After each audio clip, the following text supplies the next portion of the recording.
dabar Algirdas Mertingas paskaitys eilėraštį apie kovo vandenį.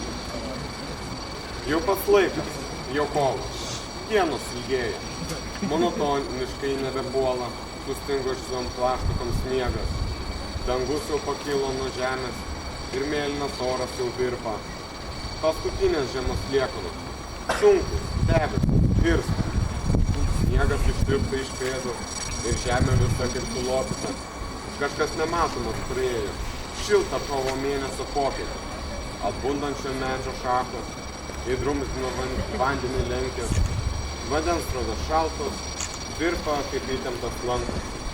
Jau pas laikas, jau kovas, dienos ilgėja. Ir aš vieną kovo mėnesio popietę jau esu praėjęs. Ačiū. Dabar žodis administracijos atstovai. Aš tiesiog noriu pasveikinti visus su pavasario pradžia, nors, kai sako, kovas dar iš tikrųjų yra žiemos mėnuo, bet vis tiek jau jaučiam ir ore sklando, ir mūsų nuotaikos, ir šilto pavasaris. Ir aš labai džiaugiuosi, kad mes gyvenam tokioj gražioj planetoj, tokiam gražiam kampelyje, iš tikrųjų žalia, daug vandens. Ir aš manau, kad mūsų visų pareiga iš tikrųjų prižiūrėti, kad ta žemė mūsų būtų graži.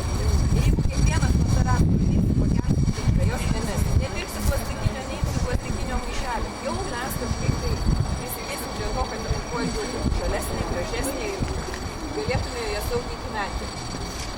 Manau, kad jūs kiekvienas šiandien iš tikrųjų gali susimasto, kad visos turi šypsotės šaltai, bet galbūt kažkur pasąmonė jums tiesiog užsiliks, kad vis dėlto jeigu jau šiukšlė yra numesta arba tiesiog jos nemesti yra šimta šiukšlelė.